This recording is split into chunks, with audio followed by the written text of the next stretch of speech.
Welcome to episode 3 of the Creator Spotlight podcast. Today's guest is Casey Lewis, who writes After School, a newsletter tracking youth consumer trends and Gen Z insights. Casey has been writing either about or for teenagers since she was one and had a blog called Teen Fashionista, but she never thought of herself as a creator until this past year. After School is actually one of the few newsletters I actively read, so this was a particularly fun episode for me personally, and I hope will be a particularly fun one for you to listen to. For our readers, for subscribers, give me the little quick who is Casey Lewis background.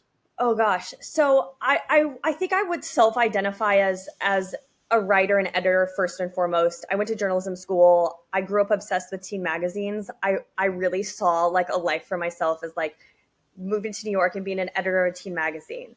And then I did go to journalism school and I did move to New York. And then the journalism or the media industry, as we know, it's sort of, was already crumbling. Like I was an intern at Teen Vogue one summer, but then I was a ASME intern the next summer, which they place you and they pay you, which is great because no internships at that point were paid. But shortly after I did this internship, the magazine folded. And I hadn't even graduated yet. So then so there were signs of what was to come in the media industry. And, but I would identify as an editor and a writer. Yeah. That's the through line through my career, though it has sort of manifested in different ways. Which is interesting because like the whole idea of like, what is a creator? How do you define that? Like is kind of complex. And like, I place you in that camp because you have this newsletter, but like with Clover Letter, I don't know, would I have called you a creator? I think now maybe yes. With my definition, it's kind of broad. But anyways, let's go back to the beginning. Let's go back to Teen Fashionista, which I found it because I was looking up like I don't know, I was like just trying to find things that surprising things of you, and I looked up like you and your college graduating class. I found this article about you from December 2006 in the Columbia Missourian. Am I sitting in a closet? I'm sitting in a Yes. closet. Yes. I've got it up right here. And so I found it all through that, but it was really cool. And I don't know, tell me like about starting Teen Fashionista and then what happened with it, because it still exists, but now it's just kind of like an affiliate marketing shoell. Well, no. The URL does, but it's just like an affiliate marketing shell. Oh, wow. But clearly you're not involved with it. So tell me about that. I let it. Oh, wow. I actually have not looked this up. Wow. Okay. So it lapsed a long time ago. Obviously I'm no longer a teen, but when I just grew up truly obsessed with media and loved writing and started it was an email newsletter, but it was a listserv about fashion when I was probably 12. And that was the sort of first iteration, I guess, or the first, like my first life as a creator sort of effort. Of course, we didn't identify as creators then, but I had this listserv about fashion, and then tools like Blogger came out. And so I started experimenting with a blog. And back then it was pretty early days of blogging, and the blog roll on the side, it was sort of how you would get, essentially like referrals. I don't know if you're familiar with the idea of a blog roll, but it was like the top echelon of the like sort of fashion blogs would all recommend one another. And then if you could show up there, it's just like a cosign on Twitter, like, any newsletter platform these days. But it really, I sort of just wrote every day. I remember either reading or someone gave me a piece of advice that if you want to be a writer, just write every day. And I took that to heart. And so I would sit down on my family computer and like write a musing about like Chanel or just whatever, Gap. Like and I'm from a small town in Missouri. So my exposure to fashion was limited to basically 17 magazine, then Teen Vogue, but I was obsessed with fashion and loved like to learn about it on the internet. So I started this blog, Teen Fashionista, and I wish I could remember traffic numbers, but it grew. And so I, living in rural Missouri, ended up going to South by Southwest and speaking on a panel called Meet Judy Jetson. And I remember the invite came into my inbox and I had to tell my parents, like, I've been invited to South by Southwest. How old were you? I think I could look back, but I think I was 13 or 14. And then my senior year of high school, I went to Fashion Week in New York. And living in New York was my dream. I'd never been to New York. And I remember I saw Atusa Rubinstein, who was the editor-in-chief of Cosmo Girl and then 17. And I went up to her and I gave her a teen fashionista card that I had made from like a family friend who was a printer. That's so sick. And then, so I read that you actually before we move on, when did you shut it down? As best I could tell, it was like kind of 2010, around when you graduated college. You looked like you stopped it. Yeah, as I got older, like I started it probably when I was literally 13 or 14, and then as I got like closer to 20, I was sort of like, like this can't continue forever. But then I did move to New York after I graduated, and then I started working at Teen Vogue.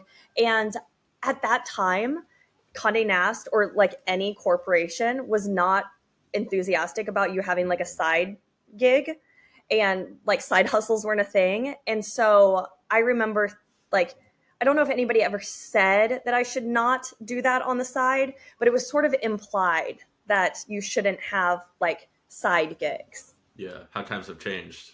Yes, I know. I mean, it's crazy. I remember an editor getting chastised for being too much on Twitter, which like that goes to show how different platforms are and how important it is for these magazines that their editors have followings.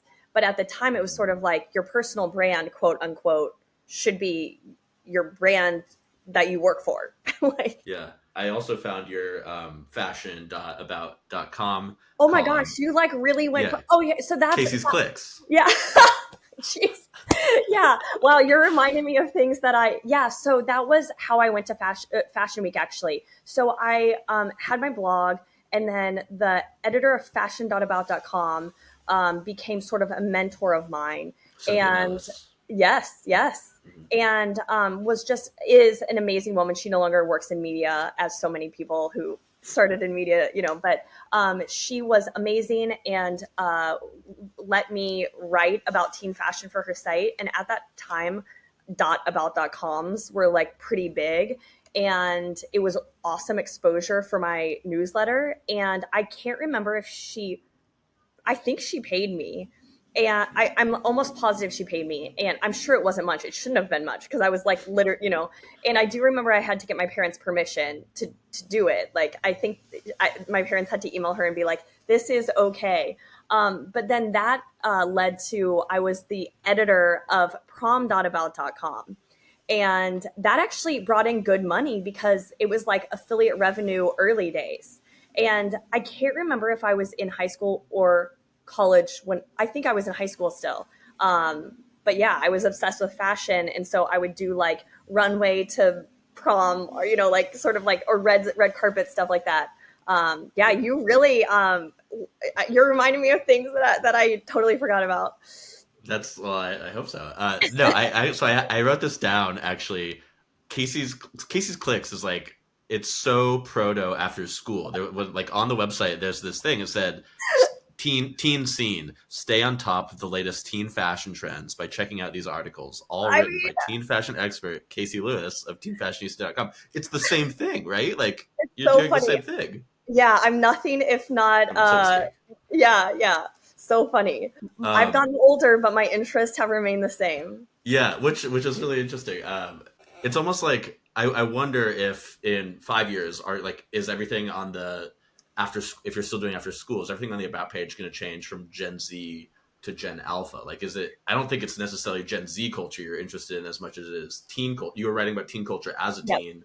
Now you're writing, but like as Gen Z becomes 20 somethings, 30 somethings. Yep. Do you still write about them, or is it Gen Alpha? I think you're totally right in that it's youth culture that I'm interested in, and not Gen Z. And I think when I was in college, I also worked at this website called Y Pulse, which is sort of a youth insights intelligence. It's changed a lot since then, but it was like a very scrappy, like early days website. If you look it up on internet, it's awesome. And it sort of, you'll see like that, you'll see how that experience sort of led me to doing after school, because I was like tasked with basically scouring the internet and finding relevant to youth marketers articles. And so really, like, I've been doing a version of this for a long time, but at that point, youth trends were millennials, and I was a millennial.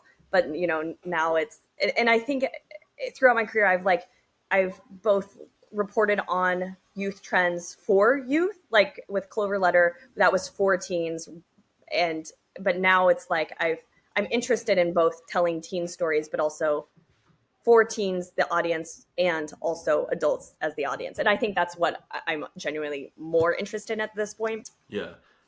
You touched on Clover Letter. Can we get into that? As far as I know, you did it for about 3 years with a friend, with a co-founder. Yeah. Got to 200,000 subscribers. Yeah. You were acquired. You had a cool referral system that was like proto what Beehive or Substack has built in today. Yeah. And I couldn't find anything really about. You launched an app. I couldn't really find anything about monetization. So tell me all about Clover Letter. I'd worked at Teen Vogue, gone to MTV, gone back to Teen Vogue, was getting increasingly disillusioned with the media, state of media. Of course, now it's way worse, and my friend was working, one of my closest friends, we knew each other since we were interns. I was an intern at Teen Vogue at the time that she was an intern at Elle Girl, which no longer exists. And we just were, we would get beers in Williamsburg after our, assistant jobs and talk about how beholden we were to clickbait and what a shame it was, like, not only for us professionally, but for these young readers. Like, I was seeing at Teen Vogue, like, the top stories would be Kylie Jenner dyes her hair, and all that traffic is coming through Facebook. And it sucked, because we were like doing these wonderfully reported stories that weren't getting any traction, and everyone was like working themselves to the bone. And for what? And at that time, email was starting to bubble up. The Skim was a big success story at the time. Lena Dunham came out with Lenny Letter. There were just some interesting examples of like sort of this newsletter wave that we're in now. But we were especially inspired by the Skim, which they raised a ton of money, and we thought that was cool. But also they just their growth story was crazy. And part of that, of course, was because they raised, but so my friend and I put in a notice at our jobs. We sat down, created a couple of like example newsletters, decided we were going to launch on X date. This was 2016.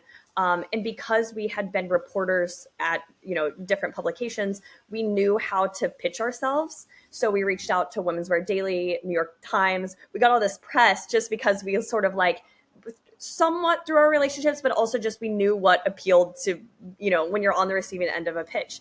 But the newsletter really did grow very quickly in a way that we didn't expect. And if I do say so, like in retrospect, I'm like, wow, that was kind of brilliant. So every day we featured a teen girl, and this speaks to the time, but we would look on Instagram and look at the tagged locations of high schools. And then we would then DM these people and say, like, you seem awesome. We're former editors of Teen Vogue and Nylon. We're starting this new newsletter. We think you'd be into it, and we'd love to feature you.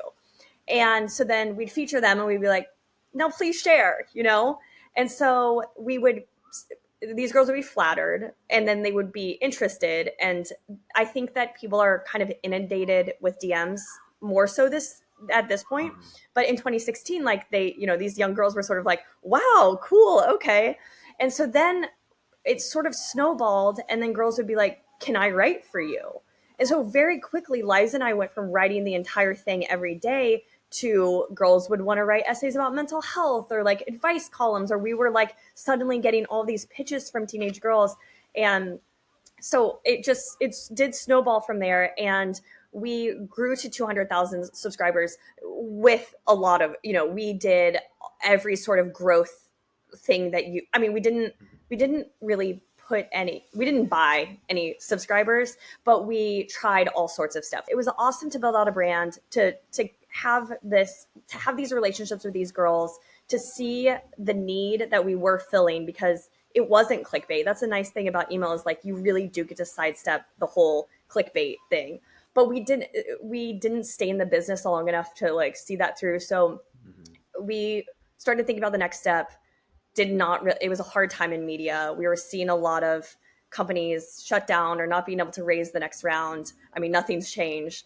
And so we started talking to potential acquirers, and Awesomeness TV at the time was like a huge YouTube influencer network, and they were interested in exploring email and like real girl sort of like more like issues. And um, so they acquired us, which was not like it was it was It wasn't the exit of it was it wasn't a not morning brew exit. it was not a morning brew exit. My co-founder and I were relieved to just sort of like be in a steady spot again and to not be on that treadmill.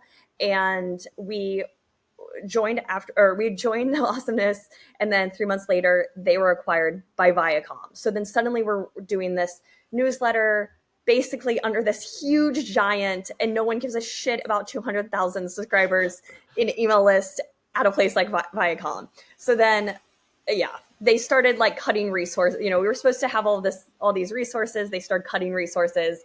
They were like, actually, can you guys just send it twice a week? We'd like you to work on other projects. But then no projects came. So we were literally going to Times Square every day and just sort of sitting in a cubicle going, oh God, this is bad. So yeah, long, Do long you story long. Yeah. Do you think it was a success? Like looking back on it, do you qualify it as a success? I I think it was a success because we both learned so much. I also think it was a success because we're still friends. And now that I've heard so many founder stories, I'm like, she's still one of my best friends. So like that feels like a personal or like a personal success. But I do think it opened both of our eyes to like a world beyond straight media. It got me really interested in brand building, in marketing. It exposed me to VC. It really did kind of widen my world a bit. And I also feel proud of the product that we put out. And I learned a lot about email. And so for those reasons, it was a success. Am I like going to retire on that money? Absolutely not. There's no, but so, it depends which way you look at it. But we also went into this not thinking that we'd become billionaires. We went into it because we wanted a better sort of professional life for ourselves, but also a better publication for teenage girls. Yeah. It was like this authentic desire to Yeah, make something truly good. authentic, like truly, truly authentic. And yeah. I found an interview with as of today, I guess, laid off Vice staffer that you did a couple years ago.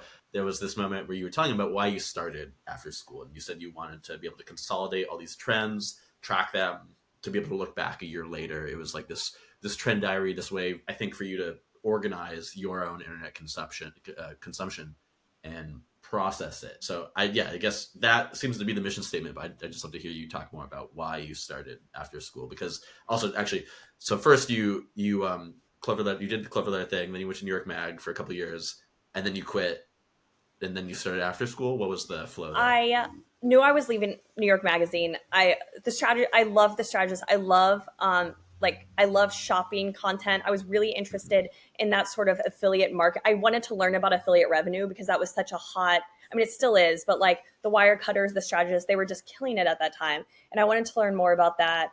And I also think the world of New York Magazine.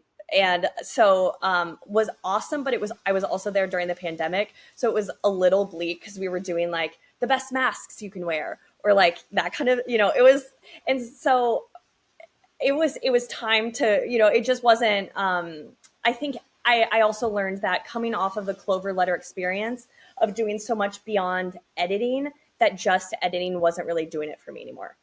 So knew that I'd put in my notice, and I have been freelance or, with Clover letter, like we were self-employed. So I know myself, and you can probably tell from just speaking to me, like I have high anxious energy, and I need something each day to sort of look back and be like, okay, I did that, like check that off, or else I just am sort of unmoored.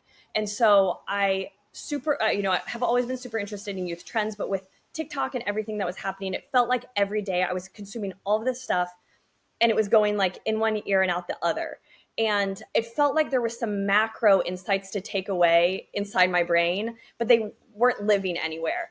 And so I just remember for the month of April, every day I did after school without telling anybody. It was just like quiet, just to see like, does this feel good for my brain? Like, does this feel like a good exercise? Is there enough even on youth consumer trends to do it daily? What are the learnings here? Because when someone's like, I'm starting a newsletter, and they send out like one letter, and then I was afraid that I would be setting myself up for something untenable. And I think that like as creators, the best work comes from when you're doing something that you want to see exist. Like, I think we all read newsletters that were like, oh, this person is kind of phoning it in because they have this cadence that they now have to like stick to, but they don't know what to say, or they're clearly burnt out, whatever. So I just wanted to make sure it was something that felt personally fulfilling and also just like mentally feasible. And so then it was great. And so then May 3 years ago, this coming May, sort of like went live with it, tweeting about it. And it's been like a slow and steady growth since then. And I've learned a lot in 3 years. And I do want to figure out how to condense all of that data in a way that is beyond just like existing in email form. But even just like to have like be able to search back feels worthwhile. I want to talk for a second more about that first month, writing to nobody, which I really like that. So many people, myself included, historically like have that white page fear, right? Like whether it's a newsletter or a TikTok series, they want to start something, they have no idea how or what to do. I think clearly that's never been a problem for you ever since you were like 12 years old or whatever. But yeah, like how was it like writing to nobody? Did you really like set the bones of what it is now still then? Like what was that like? Yeah, I recently was looking back. I can't remember what story I was digging back to see, but the format has changed a bit. I'm much more longer-winded now than I was back then. Like I'm obviously more comfortable in my opinions, but I also think that's from 3 years of researching this. I feel like I have more to say. But the bones still exist. And the one thing that has been more of a evolving thing is the paid weekend edition. But I do think for me, it's not the blank page is not terrifying. And also sending out an email to no one, I felt sort of protected. Like I didn't have my byline listed. Like I literally was like, no one knows this exists. This is just for me. But I still, then it's like, well, why even publish it? But I did. I don't know why, but then I added my byline. But for me, the sort of like fear comes from, what if I announce this thing or tweet about it and no one cares? Or, and that's truly been like, I remember, when I was a kid, I started Teen Fashionista. I didn't tell anybody about it. I didn't tell my classmates about it. I did not tell anyone about it. And I think that I've always had comfort between my online identity and my offline identity are separate. But I was recently talking to a cousin, and I don't really talk to my family about like my online identity much. And I've started to make TikToks because I've seen it helps my subscriber growth. And I posted my first reel, which was fucking terrifying because I do have personal friends and family follow me on Instagram. And so putting myself out there in that way, you're like, am I in the group chat? Are they making fun of me in the group chats? But to a certain extent, you have to lean into the cringe, I think, especially if you want to grow online. Like if you're proud of what you're doing, like you have to just sort of say, fuck it. Probably someone is going to be like, can you believe her? She's trying to be an influencer or whatever. But yeah. No, I mean, I forget like if this is where this comes from, but there's that line like, don't kill the part of yourself that's cringe, kill the part of yourself that cringes or whatever, which I think is really, oh, I really love that. I've not heard that. That's so good. I don't know where it's from, but yeah. But no, so I was looking at your socials obviously, and I noticed that you've posted on Instagram 16 times in the past decade. But then looking at your TikTok, which you told Brad Esposito in April 2022 that you don't spend much time on TikTok. Yeah, So I'm that curious has what changed. Let me changed tell there. you. Yeah. Yeah. Mhm. So, actually, just to finish my previous, I realized I was talking to a cousin who doesn't know about my online stuff as much, and she is also a couple years younger than me, therefore like more plugged in a way. And she was Mhm. like, "Yeah, a couple of my friends have said that you've been coming up on their FYPs," and I was like, "Oh God, that is horrible to hear." Like because the, I I can't be the only person who like once and I'm sure even you brought up how long gone. I bet it's Mhm. and not to compare myself to them. I love them. I'm a goner, but I bet it's probably weird and a little uncomfortable when someone brings up something they say on the podcast and it's like, wait, I didn't tell you that. That's on the and so I think in order to for our online and offline selves to coexist, we have to like lean into the cringe. Mhm. But to answer your question about TikTok, so I want to say in the last year, I oh, you know what? I can tell you exactly. As TikTok, as Twitter, I used to be huge on Twitter or huge into Twitter constantly. That was my go-to sort of scrolling, standing in line. And then once the Elon stuff happened and the algorithms got so bad and people are posting less, it's like I just don't find the same. I don't think it's as amusing. Like I just don't get the same sort of satisfaction out of it. So when Twitter was like constantly disappointing when Twitter was constantly disappointing me, I was like, okay, I'm gonna try and figure out TikTok in earnest, at least with my FYP. Like, I don't. I love like I have a dog. I don't want to see dogs. I don't want to see like I don't want to see this content. I want it to see trend content. I want to see shopping hauls. I want to know what consumers are doing, and I'm gonna try to train my algorithm in earnest. And it has been I get so much satisfaction from scrolling on TikTok now. Like I routinely laugh out loud at stuff. Like I it's like I'm obsessed with my feed because of course it's in many ways a reflection of your interest, but TikTok for me is like such a purely good thing with scrolling. I will say that posting for me is a little more fraught. I do not read the comments. Like, just don't. I have a hard rule against that just because I don't take like any sort of like I have extremely thin skin, and so I just opt out of looking at the comments. And I also I want to get into a rhythm where I posted a lot over holiday break because I had more time, but I want to get in a rhythm where I'm posting, daily. But I also think that there are limitations to TikTok in terms of like, yes, it's a fun thing, but like at this point, I think in terms of like professional growth, I think there are serious limitations just because people aren't growing on TikTok the same way they used to be. Speaking of like how you've scaled your posting, like I was looking, and now it's like it feels like most of your videos get over 100,000 views. Some of them less, but you've got like multiple with millions of views. The Stanley one was like I think your biggest, and that's all in like the past 3 or 4 months. I think you only first posted like last like 8 months ago now or something like that. So like what like did it really like boost you too once you started getting like actual engagement? Like I know you're not reading the comments, but you're seeing the view count and it's like insane. So how did that feel like as Yeah. somebody who fears this kind of parasocial two-way mirror? Yeah, I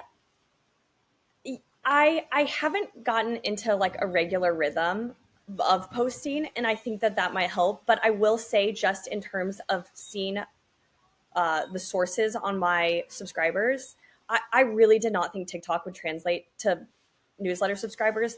I was really trying it as an experiment and just to do it, just to see, because I feel like there is a little bit in all of us in 2024 of like, could I go viral? Could I? Like, I don't know. Maybe I can't, but like, could I?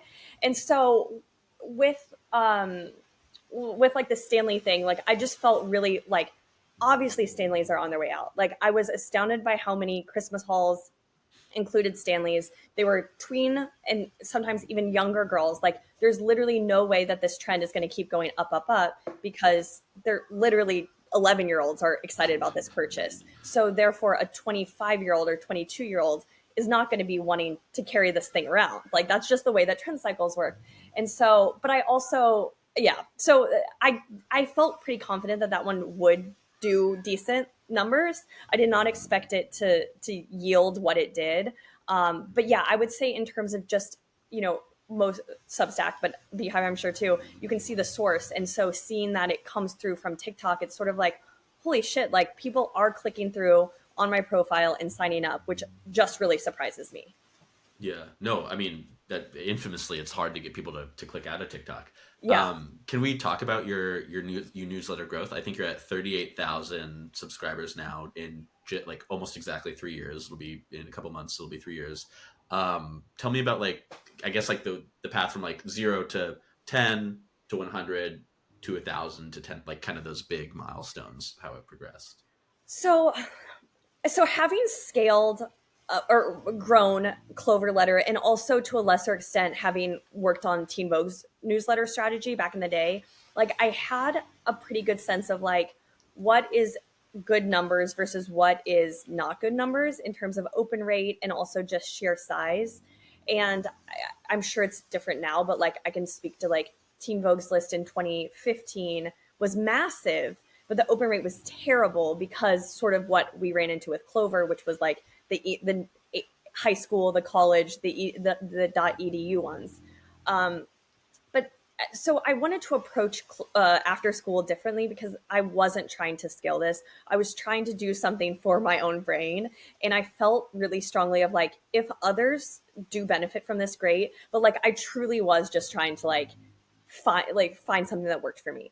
So what was really gratifying, and I wasn't seeing like scale. It's not like overnight I was at 10,000 subscribers. It was slow and steady, but I felt good about that because my open rate was really high, and because I was seeing the beauty of an email newsletter is for the most part, who's signing up. So I was seeing Nike and Instagram and huge and agencies, and it was such a thrill to like see these people like signing up for my newsletter. And so just seeing and at a certain point, like the newsletter growth was so slow and steady that I was literally looking up every person like, oh my gosh. And for a while I had a list of like the CMO of, Red Bull or whatever. And I do not do that anymore, although I should. I think it was probably a really like worthwhile exercise because this was probably when you didn't have a full-time job too, right? Exactly. Yeah. But so that really encouraged me, even though the growth wasn't lightning fast. And I have never done any sort of like growth exchange. And in fact, I do think that's probably a missed opportunity or something I would like to pursue in the future, as so much of newsletter growth comes from cross promotion. And so like Brad featuring me, I gave him a shout out, but if I had interviewed Brad I think that there is a lot of value in those cases. But because of my format and because, the short daily, I think there's an opportunity to do some interviews in the weekend one. But also with my full-time job, I haven't been able to explore that, but it is something that is on my mind. But yeah, slow and steady growth. And there have been no like lightning bolts or anything, but anytime someone, a tweet or someone gives me a shout in their newsletter, or in the last couple of months, I've been in a lot of articles as a source, and it's been really interesting to see like what does make a difference and what doesn't. Yeah. I was wondering if your current job like came about at all through the newsletter, because it seemed like working at a VC firm, you in a comms and content role, they probably want your trend insights. I would imagine, like, was that related? So I'm about to hit a year on my job, and I'm actively transitioning out because I'm going to do after school full time. Amazing. It's with the team's blessing, but basically I've just been burning the candle at both ends, and the weekend takes the entire weekend really to do. Yeah. And so I've just truly been working like and look, we all work a lot, but working for a VC is not a 9 to 5. And yeah. So coming into the new year, I saw a lot of growth and I was like, shit, like seems like there's an opportunity here that I'm really not able to explore because I'm just don't have the energy or the time. So I'm planning to like add a pro offering that's more for brands, that's more of a monthly deep dive, which is why the having the brand emails will come in handy, because I can do some direct outreach of like, hey, I'm getting ready to launch this thing. Yeah. But to back up, so I definitely do think that the newsletter helped. And I think that especially for the team that I work, like Alexis is truly a content enthusiast. He so respects the side hustle. He so respects content creators. Also, he's obsessed with Beehive, just so you guys know. Oh. So he's constantly like, "Are you going to move to Beehive?" Like, I mean, but so I do think it helped in that way, because he like having him as a bot, like he having him as a boss also helped me like get comfortable with a front facing camera and trying different content formats out, because he is, it helps to have someone who's sort of fearless in content creation.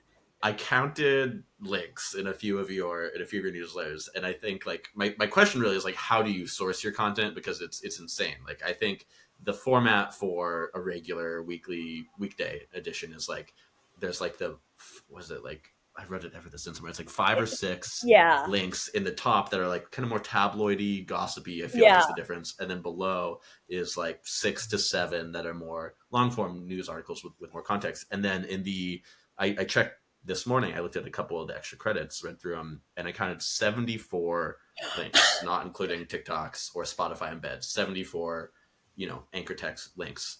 So that's Did you crazy. That's like a did you lot of links. manually count?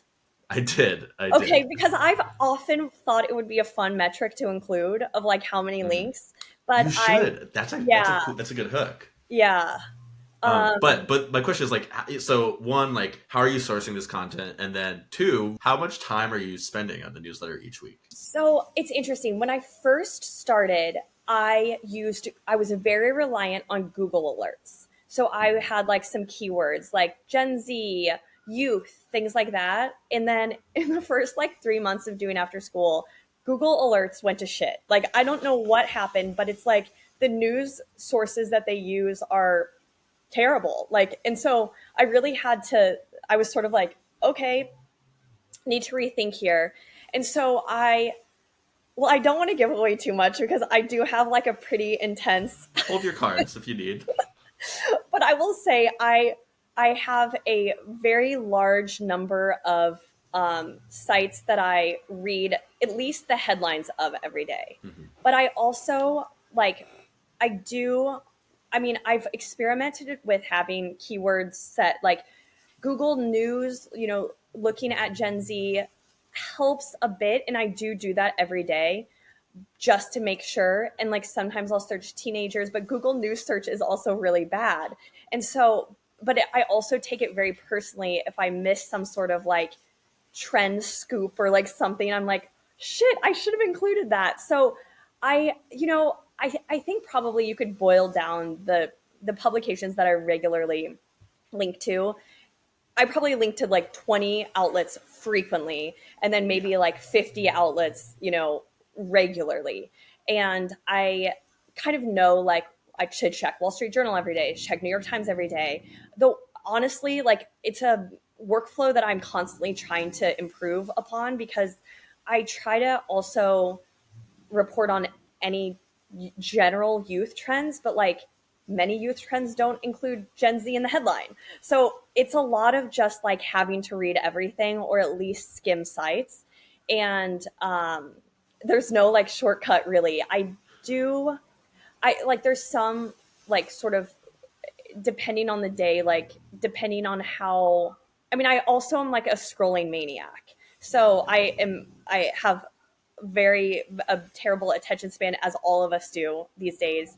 And so I shouldn't admit this on to in front of my colleagues, but like when I'm on Zooms, I'm listening, but I'm also like maniacally scrolling. Mm-hmm. And so that's why it's hard to do that with TikTok. I can't do that with TikTok, but that's why I miss like having a better Twitter, because I used to source so much from Twitter. that I just don't anymore. But yeah, Well, I I think probably, to answer your question about how much time, so I chip away at the weekend one pretty much all week. I'm filing away headlines of like, that doesn't quite, that's not quite good enough for the daily, but I think it might ladder up to a larger trend for the weekend. So I'm constantly filing away. So my weekend is a work in progress.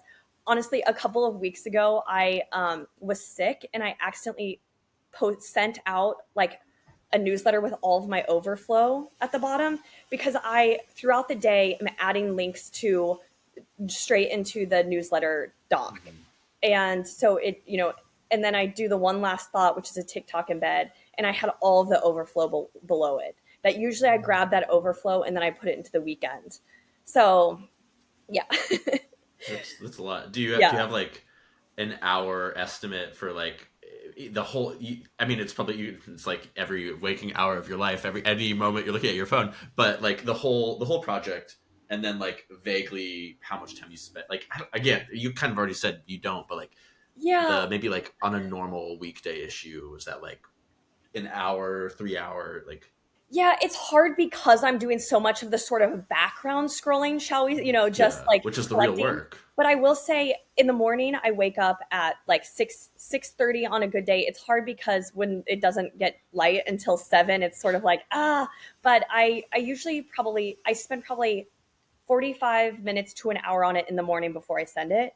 And then I'm doing the pre work the day before. And so I usually have a good idea of what I want to say, but I like to do the sort of final 45 minutes or whatever work in the morning because if anything big came up overnight, I like to include that. Or my brain's just also fresher in the morning. I'm like drinking my coffee and I feel like I'm wittier.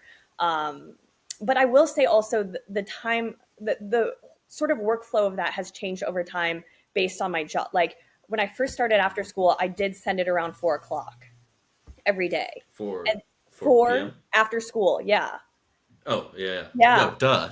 And That's so good. I'd Yeah. sort of work on it during my day, and then I'd try and get it out, and later in the afternoon. And then, given like even before taking a full time job, just like projects and stuff, it's really hard to like carve out that time in the middle of the day. So I shifted it to the morning. And for a while, I was doing the entire thing the night before and scheduling it for 6:50 or whatever. But then I decided I like to give it a fresh look in the morning. Are you so you're pressing send manually Oh usually, yes, or you were? I Amazing. no, That's crazy. I press send manually every single day. I used to schedule it out. Wow. That's I feel like that's so uncommon. I mean, not that I've talked to everyone with a newsletter, but like Yeah, I mean, with Creator Spotlight, I schedule, and with my little personal one, I schedule too, and that's wild to me. You're really like riding the edge of the wave. yeah, yeah, Oh, that's amazing. Let's get into monetization stuff. So yeah. I see you like kind of very rarely sell ads, but sometimes there are. There was one the other day for like Day One Agency, and then you have premium subscribers. So tell me like when monetization came into the picture and like what's the monetization story? Yeah, so I'd been doing it for a couple of months and I was getting good feedback. And I think I was probably at 5,000 subscribers and thought, I mean, I don't know how much I should talk about Substack, but I think at that time, Substack was Okay. saying you should expect 10% to convert. And so I thought, okay, if I have 5,000 subscribers and I could get 500 paid, like that, is not nothing. So by July, I had 2,000 subscribers. And that's when I turned it Crazy. on. Okay, the way Substack, they put paid separate from all. And so it's Oh very yeah. confusing. But so I can tell you that on my first send, 19 of 2,000 converted. That's not So bad. I it mean, in wasn't, my mind. it was not bad, but then there were like many weekends where I was sending it to, 20 people and I was putting so much work into it. And it sort of felt like I'm putting so much work into this and 20 people are reading it. But then it grows slow and steady.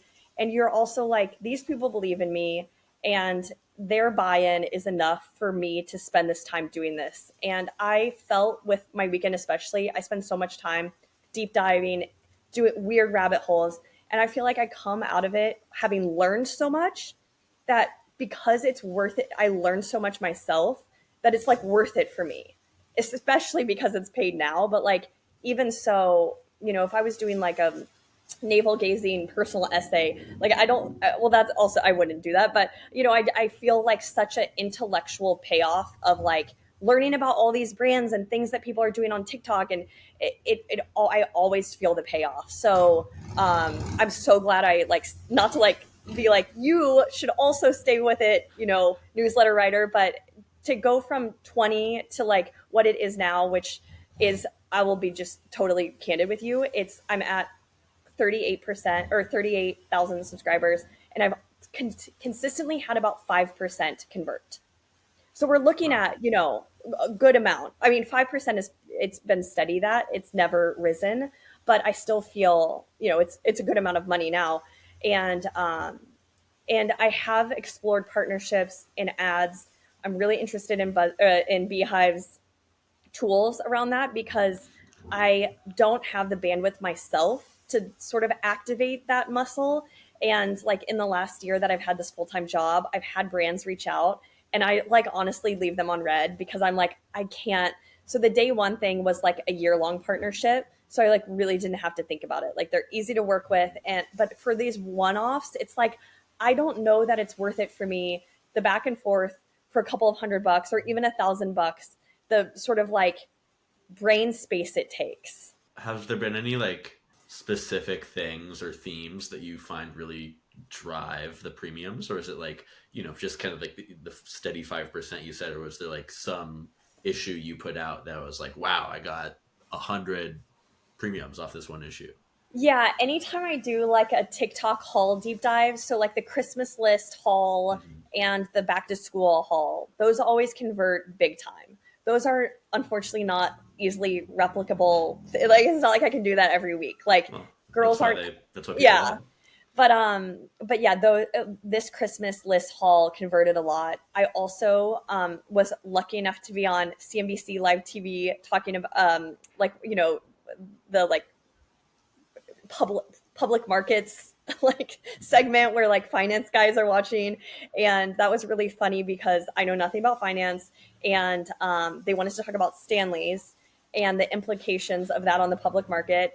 And immediately after, I had a lot of subscribers paid and otherwise, but that converted a lot because I think those people who are working on private market or public markets, they have big budgets and they also need to know shifts, consumer shifts.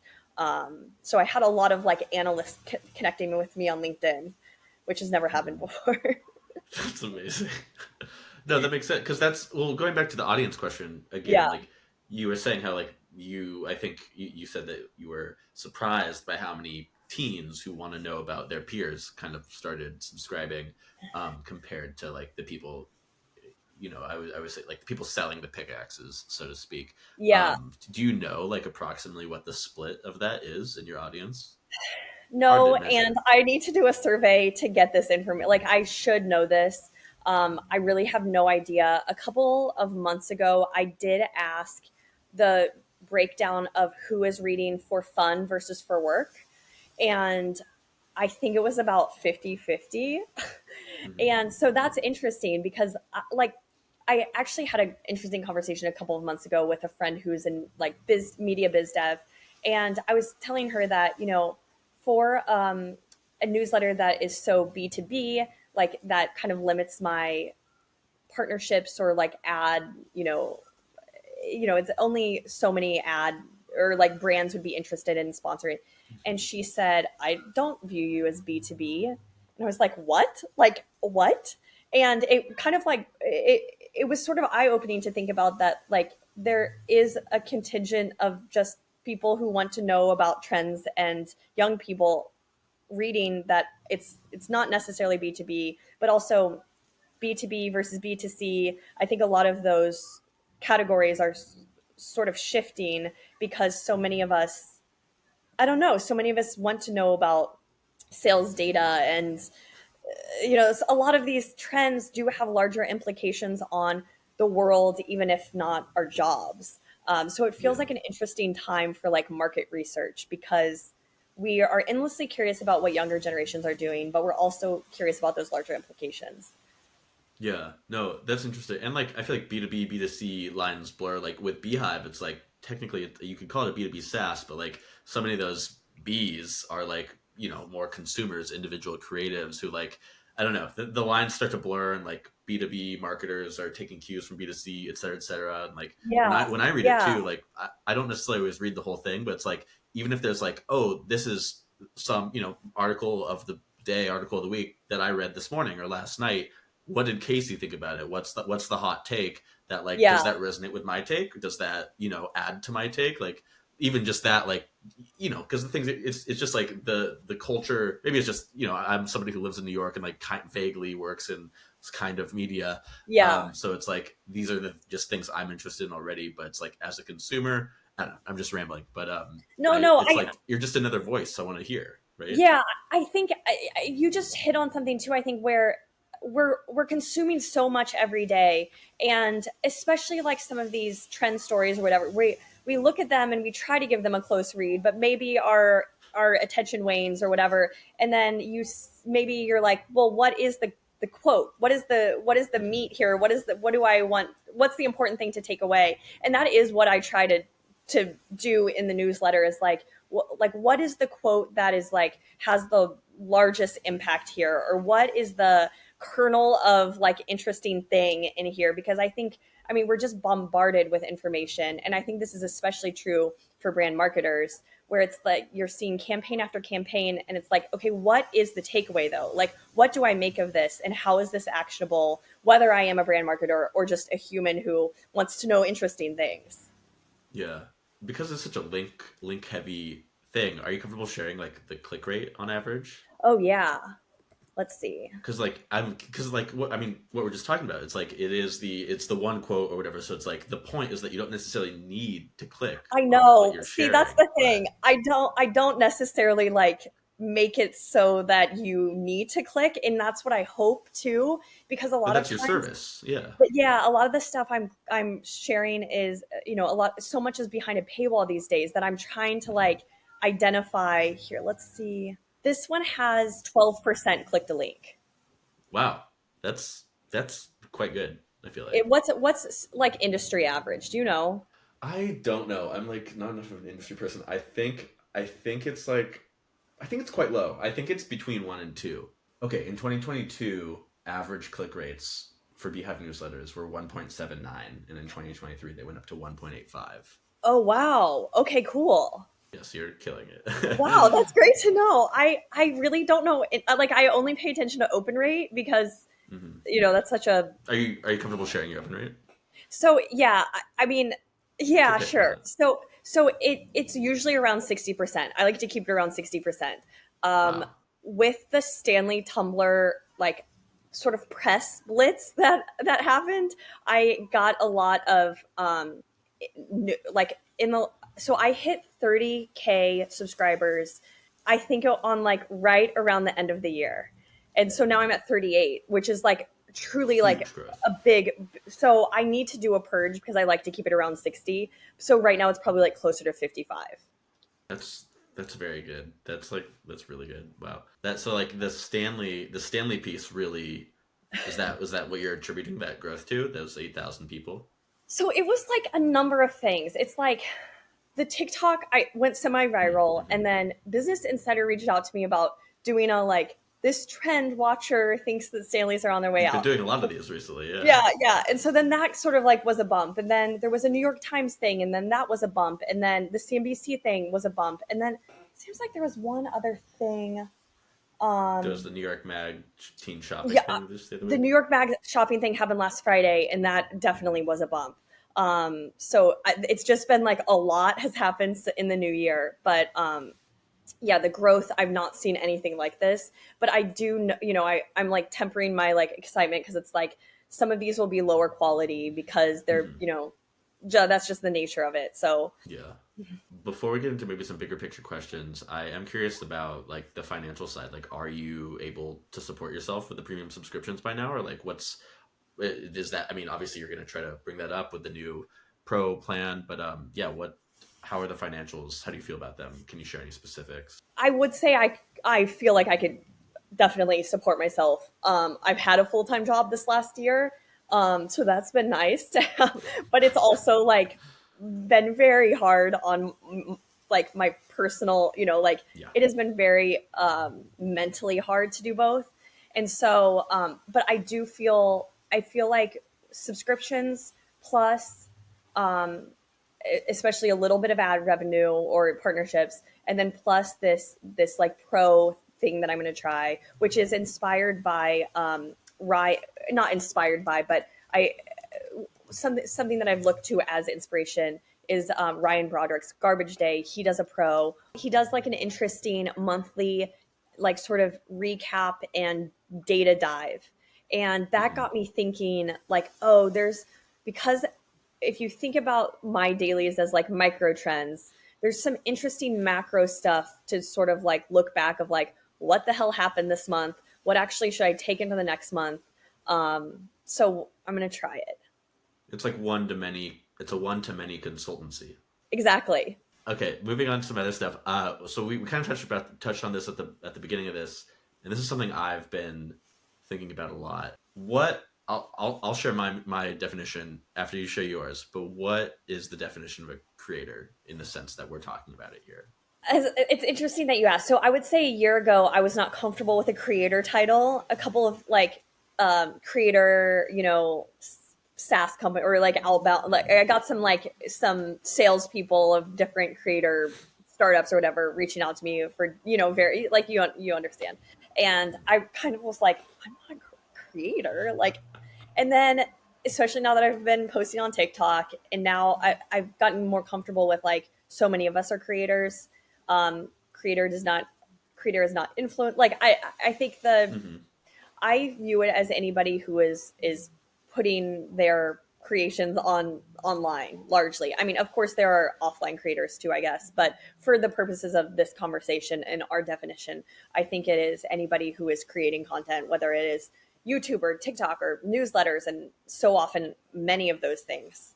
It's such an all-encompassing word. Let me share what I wrote, which I put this on like the about page of the Career Spotlight page. So it's one is consistently publishing content online. Pace doesn't matter as long as there's a consistent output, and content generally, again, which is kind of why I think people have this weird association, like you're kind of backing off of it previously. It's like it's just so generalist. Anyways, consistently publishing content online. Number two is a direct connection or relationship between the creator and their audience, unmediated, maybe mediated by a platform, but not mediated Interesting. by an editor or something Yeah. like that. So like, a New York Times journalist might not, I wouldn't call them a creator, but if they also have like a Substack on the side, in that capacity, they're a creator. The third thing, which is like those first two, I think are like always for me. And then the third is that they're monetizing, whether through subscriptions, paid Mhm. courses, platform payouts, ads, brand deals, tips, or even like, long tail, this is helping my career type plays. Yeah. But I think that one is like so broad and like, but yeah, I think it's those three things, but especially the first two: consistently publishing content online and having this relationship with their audience that's unmediated. Yeah, that definitely makes sense. I'm curious, do you think that you have to monetize in order to be a creator? I don't think so. Again, I'm gonna go back to something you said in a recent newsletter. You said about Pookie and Jet. Love Pookie and Jet. They're going viral for documenting their lives, but they're not living their lives in hopes of going viral. Which I misread it at first. Of like, I thought it said like they're not creating content in hopes of going viral. Which of course they are. Pookie used to have like a fashion blog too, like that is kind of defunct now a few years ago. There's this degree of intention that I'm also kind of putting into it, because there Yes. could be like some, kid who's just kind of like just so out there, and they're just making this crazy content and it's just so weird and it's not really monetizable or whatever, but they've got a million followers, and like I couldn't interview them because like what are we going to talk about for an hour, right? Like Right. how am I going to extract learnings from my audience? So are they a creator? Which is why I kind of put this monetization thing on there, because that adds an intentionality Yep. layer. Does that make sense? Yeah, I'm curious by that, would you consider Pookie and Jet creators? Yes, Yeah, absolutely. She's yeah, got brand deals. Well, and right. it's so clear that it's intentional. Like I said, when I was looking them up a couple months ago, it's like I found her fashion blog that I think is defunct, and it refers to like them being newlyweds. So it's Oh, clearly from like funny. 2018 or whatever. So like she is, and it's just taken her a while to take off. But Yeah. so there's no desperate like there's no need because Jet is like a mergers and acquisitions lawyer. Yeah. Anyways, now we're just going very off script, and I don't think any of this will make it in the newsletter. But I was interested to hear your opinion because I like respect you as like an internet, you know, trend forecasting person Well, who would have good opinions about this. So I, this is more like research for how I do this newsletter. yeah, I think the thing about Pookie and Jet that people do pick up on, and this is my sort of like thought about social media in 2024, that we are looking for. We are all online enough to know when people are creating content for the sake of creating content. Mm-hmm. I truly believe their shtick is not a shtick. I believe that is their very genuine, like, sort of The thing that relationship. they do. I do not believe that him calling her like I don't think they were sitting around thinking like, let's think of like a thing that would help propel us. And I was Yes. reading today about this couple. It was Kate. It was in Business Insider about like it was like this couple are the biggest trolls on TikTok, and it was about this couple who like literally all of their videos are trolling, and many people are in on the joke. Like they're absolutely absurd. I'll send you a link, but Mm. these people are trolling. They've created a shtick that they believe will get them viral clicks. I I found really, it. This yeah, husband and wife duo. Yeah, yeah, yeah. yes, yes. And I think there's an authenticity to, I mean, obviously this is also resonating for some reason, this troll thing, like these trolls, but I think that the authenticity of Pookie and Jet, it just resonates where it's like, you can tell that they're not like reading a script. You can tell that they're not necessarily, I mean, maybe they're trying to like play it up a bit now, Well, but yeah. Now that's the thing. now, but Yeah. like when they were taking off, like it just felt so authentic and very like to be a fly on the wall. And I think that that is really appealing where it's like, yes, they are creators, but they're not playing a part for Mm-hmm. views. Question for you though: how much money do you spend on creator subscriptions, other newsletters, etc., compared as Oh, well to your traditional media subscriptions? a lot. I spend a lot of money on both, I would say, because I spend a lot on both for the newsletter, really. So it's like Mm. I want to make sure, like I recently The just paid for, write-offs. yeah, but I recently paid for Ad Age, which was one of the, I was holding out. I really did not, because I already pay for Ad Week, but they do a lot of Gen Z brand content, and it's like I don't want to miss out on an interesting story because I'm Oh, you too cut much of a out. cheapskate. Although Way back. then you do sort something I hear from a lot of people, subscribers are like, and I feel this sentiment, like some of my favorite newsletters I don't pay for, and it's Mm-hmm. because I have only so much time to leisurely read, and I feel like I can't get to the the paid or whatever.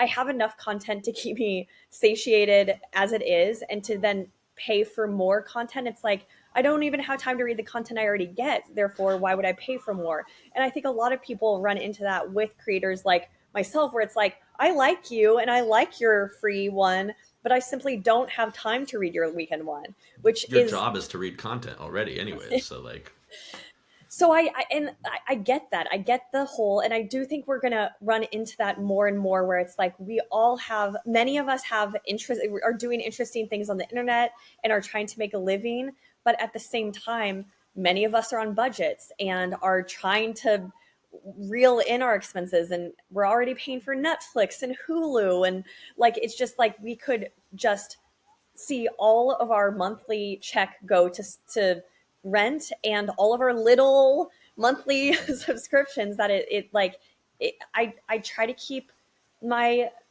subscriptions in check, but I don't. I would guess it's a 50-50 split between like creator, like sort of creators, newsletters, and then traditional media. A 50-50 mm-hmm. split probably in terms of volume of subscriptions. I don't know about financial split, just because some of the some of the publications that I now pay for because of my newsletter, the information added, like these sort of like Mm-hmm. um, industry publications are expensive. The information. Oh my god. Mhm. I felt like I was missing a lot of like key context on some of these startup stories. And so I paid for it thinking that it would be a write off for my 9 to 5, but now that I'm leaving, I'm going to keep paying for it because I do feel like their reporting is so good and their paywall is so solid that there's just no way to get that without. 12-foot ladder is not getting over that. How do you think about your responsibility to your specific audience, and what kind of like editorial standards do you impose on yourself, if any? Broadly, from an ethical standpoint, I try to make sure that I'm linking to things that are fairly reported, but a lot of times, occasionally, I'll link to something that I think is bad reporting, but I think it's important to share around the point of view, but in acknowledging that it is bad or that it is an important point of view to be aware of by acknowledging, and also acknowledge that it, and like sometimes I'll link to stuff where I think it's like poorly edited or even occasionally poorly reported, but still think that there is something important to highlight there, where it's like there's a lot of underreporting that happens, I think, where especially on youth, where it's like they're talking about what's happening on TikTok, but they're not actually talking to any young people, which really irks me. But I also know the pressures on journalists to turn things around. So I understand it. Something else I do is, every once in a while I get on a high horse about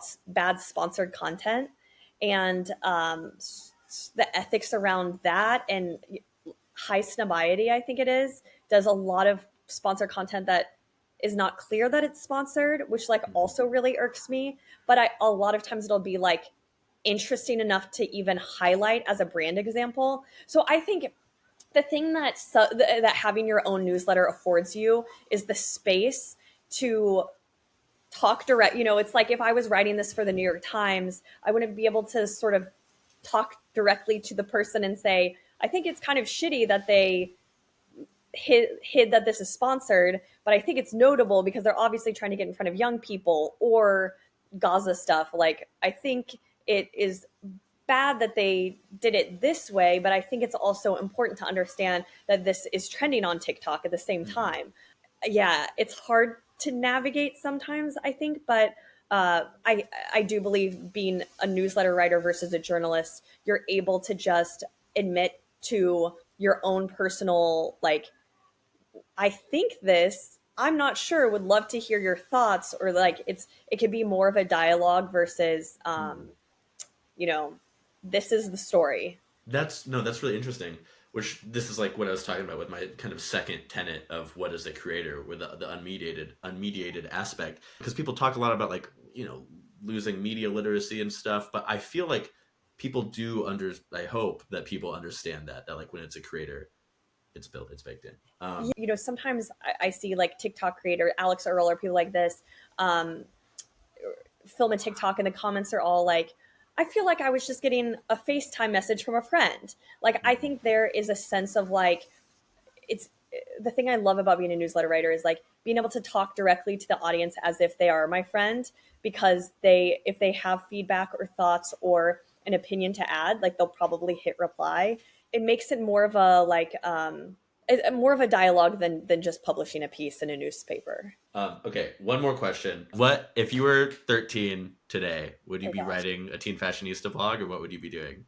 If I was 13 today, Yeah, what would be the teenfashionista.com? man, this is hard because the natural platform would be TikTok, but I love writing. I do So think do that 13-year-olds start newsletters? Sorry, I'm interrupting you. no, I do think blogs will make a comeback, but I think that it is sort of a next gen sort of take on blogs, much like Beehive's. Like, I love the Beehive Substack platform where it exists as both. And that when we did Clover Letter, that was before there were these platforms. So it was on MailChimp, and it just lived. There was no archive really. And so I love that blogs are coming back in a way through newsletters. And I think that we're going to continue seeing interesting features. At least it is my hope. But I think Teen Fashionista would be, because I love writing, probably a newsletter. And I would probably have to be on TikTok too. You would be being round up by the U equivalent doing Christmas hauls when you were doing your Christmas haul Exactly. of But Brandy man, Noble. oh, I think about like I just knew nothing then. I was so naive living in rural Missouri. Like, but who knows how different my life would be now because I would have access via TikTok and the internet to so many more things. Like, truly, my glimpse into the world was through teen magazines and MTV. So Mhm. I what's some I mean this is just trend like background, but my mom is the teacher at my school that I went to, and she was telling me that after the holidays, all of the middle school girls showed up with their Lululemon flares, their crossbody bags, their Stanleys.